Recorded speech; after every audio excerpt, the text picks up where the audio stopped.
I've met so many veterinary professionals, I feel like especially vet techs, that I feel like so much of their self-esteem is sort of based on being a great vet tech, and that makes it really hard when you have a bad day, and I've seen people feel really down when things go awry, and I just want to say to them, like, get a hobby, because I just feel like it did this total 180 for me, where I just really learned how to let things go at the end of the day, because I had other things to look forward to and to think about, and to sort of get a little bit of that self-esteem from.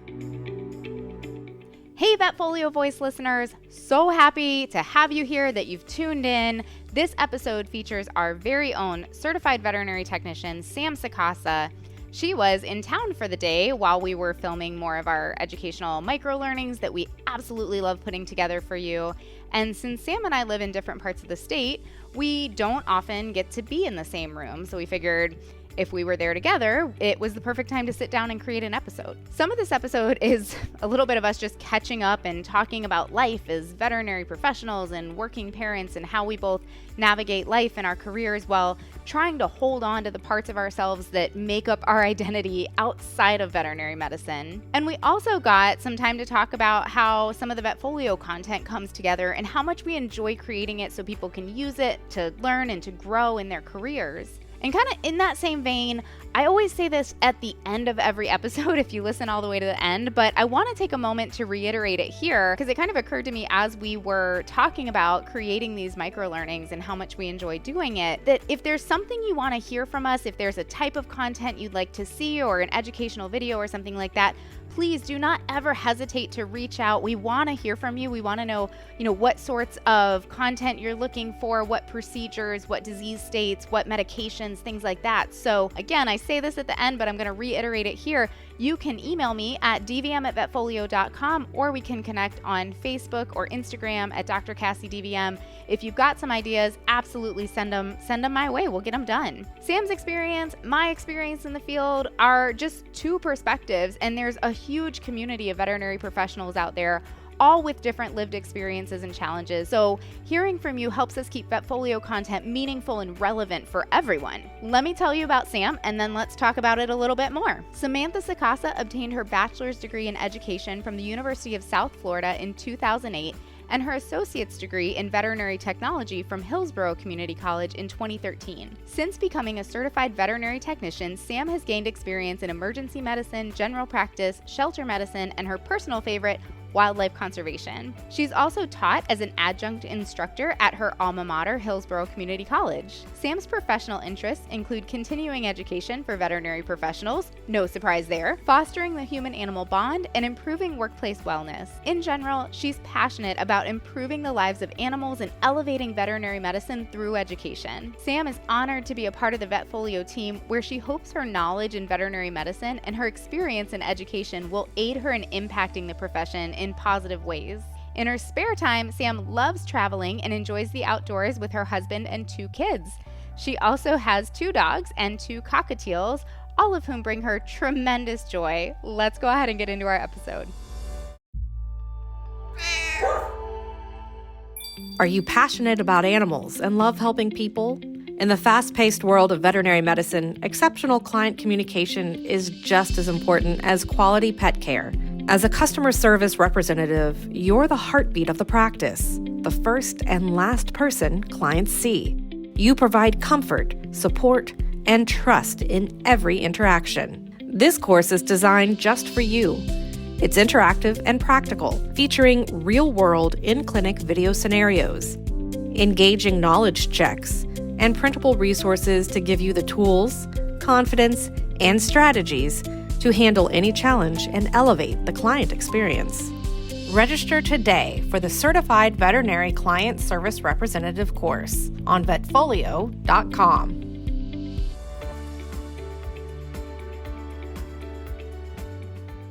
Well, Sam and I are here, our resident CVT, Sam Sacasa, in person recording a podcast, a little bit different format, where you're not really like interview style, just kind of talking about life and things. And Bugs, the meddlesome boxer, is stuck behind a baby gate, so she doesn't unplug any of our recording equipment and she has feelings about it. So it sounds like she is going to join in the conversation as well. So I'm excited for this whole thing. Thanks for being here, Sam. Yes, of course. Thank you for having me. And Bugs is always welcome.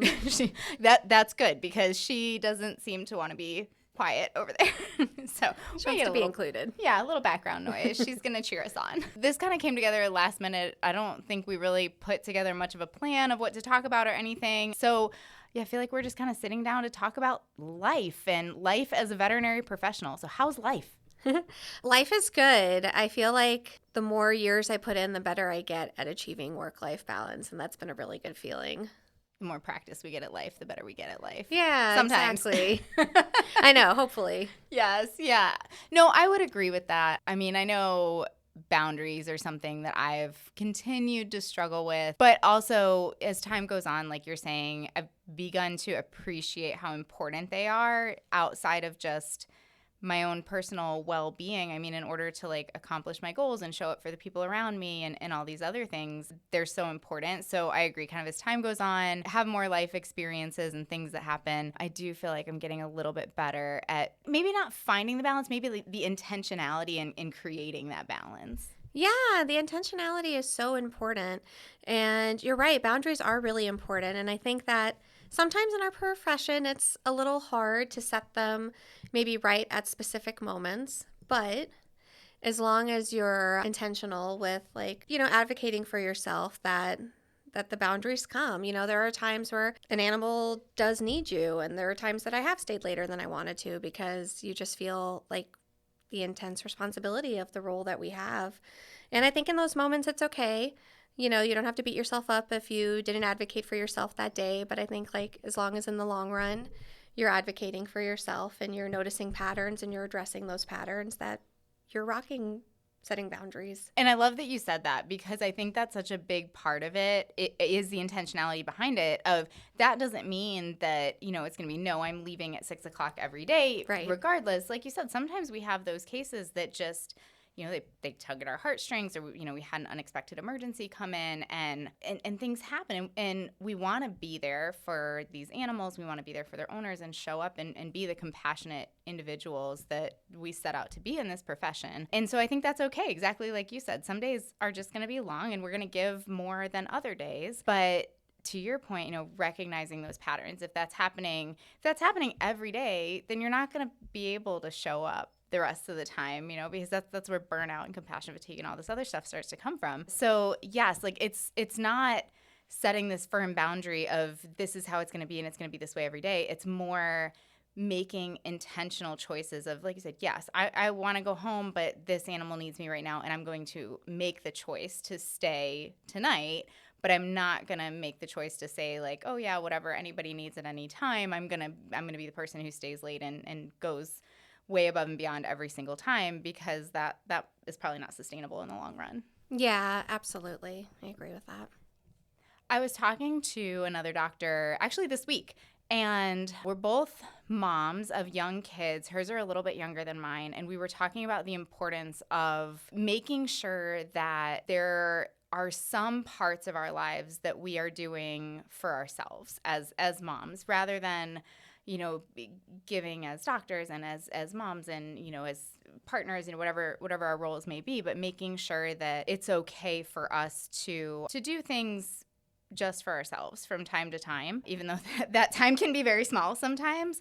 And in our case, we were talking particularly about, nutrition and things like that, but I think that can look like a lot of different things. So one of the things you and I kind of touched upon as we were getting ready for this conversation was hobbies. You're also working veterinary professional, a mom, everything. What do you do for hobbies? What do you do to carve out time for you? Oh my gosh. So I do think that you time is so important. This is something I've learned in recent years. I actually started doing community theater a few years ago. That's so cool. Yeah, it's so fun. I love it. I started off acting and I still like acting, but I've kind of dabbled into a lot of things. I did props for a show. I've helped out with set design. There's all these kind of behind the scenes things you can do. It's just super fun. And I agree wholeheartedly that it's so important to have things that are just for you. There have been times where my life was all about being a mom and being a vet tech. And when you have a bad day at work, it just would affect my mood so much for the rest of the day. Sometimes it would carry over into the next day. And now it's so nice. It just makes it a little easier for me to unplug and kind of reset. I think you made a really good point there of, tell me if I'm hearing this right, that by having this outlet with community theater, which is so cool and creative, and I love it, because your time isn't so defined by, let's say these two areas of being a mom, being a veterinary professional. So if one of them goes sour that day, it would really affect you because it encompasses so much of your time and your mental capacity and everything like that. But then having this other outlet, it kind of almost like spreads the load a little bit, where it gives you this other place where if these other things go south, you're just not having a good day, then there's another area to bring some positivity and create that balance for you. And I don't know if any of that made sense. No, yeah, I think you explained it really well. And like I've met so many veterinary professionals, I feel like especially vet techs, that I feel like so much of their self-esteem is sort of based on being a great vet tech. And that makes it really hard when you have a bad day, you know? And I've seen people feel really down when things get, go awry. And I just want to say to them, like, get a hobby, because I just feel like it did this total 180 for me, where I just really learned how to let things go at the end of the day, because I had other things to look forward to and to think about. Yeah, and to sort of get a little bit of that self-esteem from. I think the message is so powerful coming from you from like a first person point of view, to say this isn't, like a self-help talk of like, go get a hobby and self-care and all this. You're like, I experienced this and I got a hobby and got absorbed in it in this way, and it gave me this outlet. And so it sounds like you're really, not it sounds like you are. I think it adds strength to the messaging to hear you say, like, I went through this experience myself. Yeah, absolutely. I appreciate that. But yeah, there have definitely been times where I felt like so much of my mood was just based on how work went that day. And the same thing with community theater. Sometimes there are days that don't go well with that, and then I have work to kind of balance me out. So I think it's just nice to have your energy in a few different places. Absolutely. And I think that can be another sort of area that can be nuanced and complicated and takes a lot of intentionality, because you and I have talked about before that part of our identity is wrapped up in vet med, and I don't think that'll ever change for me. I'm very comfortable with that as part of my identity. But there's a difference between allowing part of your identity to be wrapped up in vet med and allowing your whole identity, or at least a very, very large percentage of your identity, to be there. Because then, like you said, if you have a bad day, that defines so much of your time and your energy and your mental focus that it can really just it can create a huge black cloud, let's say. So yeah, to say it's okay to have your identity wrapped up there, but make sure that we're diversifying. We're diversifying our portfolio of time. Exactly. Yeah. I mean, I love being a vet tech. I love talking about what I do. But yeah, it has been a really nice shift for me to get involved in other things. Definitely. I wish, I dabble. What do you do? That's a good question. It depends on the day. I'm kind of one of these like jack of all trades, master of none. Like, I don't know that I have one hobby that I am like really, really involved in, but a lot of different things. So it depends on the day. I love doing yoga, so I'll do that. I like paddle boarding, so sometimes I'll go to the river and take Bugs with me, and she also likes paddle boarding and hasn't knocked me off yet, so she's still allowed to come. Can she balance herself on the paddle board? Yeah, she's great. She's great. Yeah, I start her in the shallows and she can jump right on, and she just lays on the front of the board. And the problem is where I live in Florida, it's mostly rivers, so you have to paddle, in my opinion, upriver, because I don't want to paddle upriver on my way back, because who knows how far downriver I would get. So I will paddle and paddle and paddle, and I just never feel like I get very far because I'm always against the current. But it's a good workout, and Bugs and I have a good time, and I can pull off into one of the springs, and she jumps off and goes and runs in the water and everything. So, a lot of things outdoors. I was talking to a friend just a couple weeks ago where I was like, I don't know what this says about me. I like age-wise, but do you start getting into bird watching as you get older? Because this is that's so funny. My sister just got into bird watching. It's so funny. She downloaded an app, and she'll put any bird that she sees in there, even if it's like a pigeon, like a bird she's seen her whole life. Yeah, she just wants it documented that she has officially seen a pigeon. Yes. Oh my gosh. And I have the one. So we just did a recording with Dr. Cheryl Rosenfeld. She was absolutely wonderful, and she turned me on to all these apps, probably the same one your sister's using. And there's one that will identify them by sound. So yeah, I sit there in my backyard and I have my app going and I listen, and then I have I love I have it. like my binoculars. I can see them. I'm like, what does this say about me as I'm getting older here that now I'm bird watching? But I love it. It's so nice. I think that's really cool. And I think it's great that you're spending a lot of times outdoors. Like that is definitely good for your mental well-being. Bird watching's cool. I would totally do that. I haven't had time to get into it, but that is something I've thought about here and there. I love that you say that it's cool. I agree that it's cool, and I will maintain that it is cool. And it is Yes. really fun. We have like some rare woodpeckers and stuff like that. It's kind of neat. Oh, that is neat. Yeah. The other day I was outside and I realized, so this month has been just a crazy month for me, like working almost every single day this month in some capacity or another. So it's been really busy. And the other day I was outside and I didn't have to be at work, and I was just kind of relaxed. I was bird watching. I was sitting on my back porch and I was listening to the birds.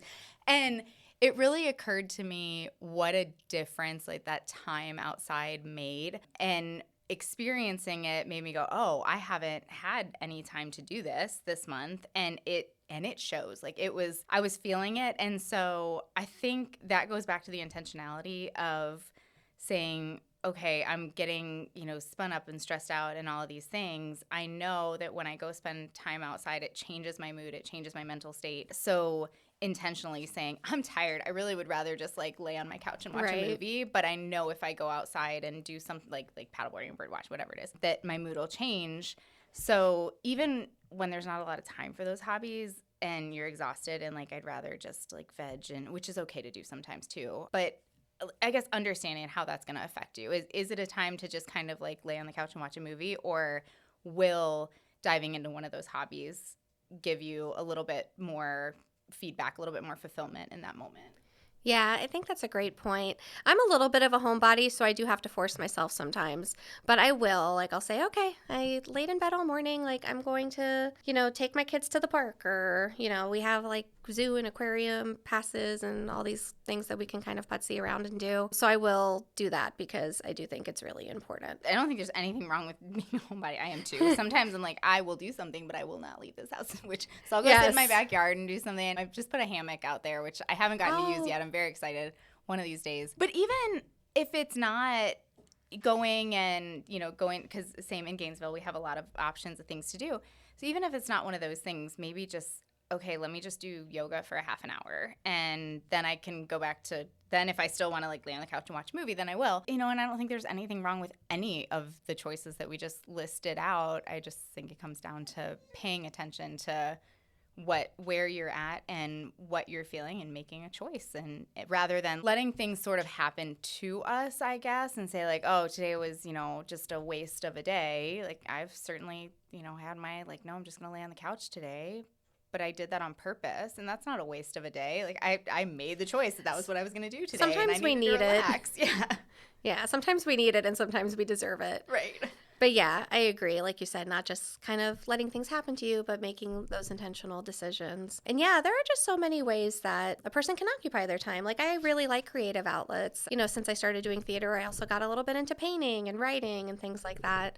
But yeah, like I see people that are so active and doing things like yoga or running, and that is like super cool. And I think that's such a great way to clear your mind. I used to do yoga quite a bit, and I just loved how relaxed I would always feel at the end. And even though it was challenging, like at the end you always have this good feeling of like, I did something nice for myself today. Yes, yeah, I always walk away feeling good. I want to talk about painting. Painting is another one for me too. Even just like adult coloring books are a good little, I love those. Mindless thing. So yeah, I've gotten into paint by numbers. Turns out even paint by number I'm still pretty bad at, but the ones for adults are difficult. They are. Yeah. And the paintbrushes don't always do what I need them to, and it's a whole thing. But it turns out okay, and it is such a nice way to do something where I can take those racing thoughts from the day of like, how did work go, and what do I have to do tomorrow, and what's on my to-do list for life, and all of these things, and focus it into this project where, because I think that's the only way I'm going to shut off my racing thoughts most of the time is if I focus my mind somewhere else. So yeah, I have to paint by number and do coloring books because I am not artistically inclined at all. So what kind of painting are you doing? So I do things like that, and I love those things because you're always happy with the result, right? Because it's like, I did it. Right, you did it, and it's kind of like laid out for you. So yeah, I love coloring books and paint by numbers. But yeah, I'll also I'll do acrylic painting, and I did buy myself like a really nice brush set, and I've like watched watched YouTube videos. I love YouTube for this, just on what different effects different brushes have. And I've sort of like taught myself how to, I did it originally for theater because somebody wanted me to help with painting a part of a set. They wanted me to create like a house, and I was like, I don't know how to paint a house. So that was the beginning of it, but that was over a year ago, and I've been practicing with painting ever since. And a lot of times I'll watch YouTube tutorials, or sometimes I'll sort of do my own thing, but I just really like how different brushes give different effects, and yeah, I just kind of do my own thing. That's cool. So like acrylic on canvas. Yeah. Very cool. I'm very intrigued. I'm going to have to ask you more about this later because, yeah, that sounds really cool. But it's neat how, kind of one hobby delved into another. You've poured yourself into community theater and made a big go of that. But, the painting and stuff like that you're describing as a hobby, that's certainly what all the things I'm describing are for me. It's not anything, I'm like pouring my heart and soul into and having to master and be amazing at. It's just something that I enjoy and can take some time for myself and do these things. Yeah, and at the end of the day, you're like, that was fun. For me, when I do paint something, I'll usually like take a picture of it and send it to my mom, and she'll be like, that's great. And I'm like, okay, that made me feel good. Like the little moments. Yeah. Absolutely. It sounds like a lot of what we've been talking about here are kind of creative outlets for the two of us. We're talking about painting and yoga and community theater, and you talked about writing and things like that, which I have like a journaling thing that I do, which is very helpful, but I would not call it writing. It's, I never intend to go back and read it. So. Well, but I think journaling is so cool. That's such a great way to get your thoughts and feelings out and sort of process things. Yes, and if anybody wants to journal and like you're like me and I would sit down to journal and I would write like 17 pages and I'm like, this is not sustainable. I can't do this. My therapist turned me on to a technique called morning pages where you just put pen to paper and it's 3 pages and you stop and you don't pick up your pen. You just stream of consciousness, whatever comes out. Oh, I think I did that once. Yeah, it's actually really nice. It's supposed to be like a creativity thing, and I do think it helps creativity-wise, but it's nice because I can't write. I'm not writing 17 pages. I don't have to think about like my wording and am I writing this, and like I'm never gonna go back and read it. It's just stream of consciousness and then going about my day. So if anybody's like me and like I can't journal because it takes too much time because I can't stop writing, that was helpful for me. But thinking about creativity, I guess I don't really think about it too much because you and I have both been with VetFolio for quite a long time. But vet med in general is a field where we have to tap into our creativity a lot to figure out diagnoses sometimes with limited resources or certainly treatment plans and things like that. Lots of problem solving. Oh my gosh, yeah. So we have to be creative in general in this field. But then you and I do have this other creative outlet of coming up with educational content and written material and video podcast recordings, things like that I guess I don't really think about because it just seems like this is just part of my day-to-day. I wonder if subconsciously for me, it might be more conscious for you, like part of the reason I enjoy this work so much might be because of the creativity and the creative outlet, which is also I think one of the reasons I find it really challenging. Yeah, I agree with that. And I feel like everything is such a collaborative process. There's so much brainstorming. And so I don't feel like I have the whole burden of, what kind of content am I going to create, in the next few months? There's just so much collaboration. But yeah, I love what we do. I love that we get a chance to really think about what would benefit the veterinary profession as a whole. I'm always like chatting with coworkers, colleagues that I meet, and figuring out what people want to see and kind of bringing that feedback back. And it's really cool. I love what we do. I do too. I never really thought of myself as a creative person. And I've said this on the podcast before, I was talking to Vet Tech Kelsey, and she's like, absolutely, you're creative. And she pointed out all these ways that we have to be creative in vet med. And it really changed my perspective. And I went, oh my gosh, she's right. We really are, I feel like I'm saying this word a lot now, creative individuals. And I think that, like you said, this being very collaborative is another sort of outlet that, I don't know, maybe I don't even like appreciate the outlet that it gives me to really lean into, okay, well, this concept needs some education around it. How are we going to present that? And how are we going to make it make sense? Who's our audience and all this? And it's kind of a fun way to cross over between our identity in vet med and in clinical work, and then also have this teaching element and then putting it together in a way that is consumable and makes sense. Absolutely. Yeah. And I just love the science behind how people learn and, different mediums that you can deliver content on. And so, yeah, when we have our videos that have like the visual aspect and then also the written text and tutorials, like the how-tos, I just see things come together in this really, I don't want to say magical, that sounds corny, but like in just this really great way where I'm like, wow, we created something special that I think will benefit a lot of people. It's such a great feeling. It is. And the collaboration is a big part because sometimes it really does feel magical because I don't have the background in adult learning and, how to present material and things like that. Yet you and so many people we work with do and have the ability to bring the different elements together. And, I've talked about it before to say sometimes I'll have this idea and I'll say, hey, I think we need to teach about this and, do it in a video form. And that's all I've got. I don't know how to make it happen. I don't know what resources we need and how to kind of like painting the house. Like, yeah. I need a house here. That's all I've got. And then, other people come together who have the expertise and then we do see these pieces sort of, these videos and recordings and different things come together in a way that's really cool. Yeah. I love that. I love that there's just, different people with different skill sets and that we all sort of come together to create what we create. It's so cool. Yeah, and it's really, I think it speaks to, circles back around to clinical work too, I feel like we're like coming back around and putting a nice button on it to say vet med as this creative and collaborative field that is so fulfilling and so rewarding. And if we approach it in the right way and we intentionally set our boundaries, it is such an amazing field to be a part of. If we don't, it can eat us alive. So we need to be careful and intentional.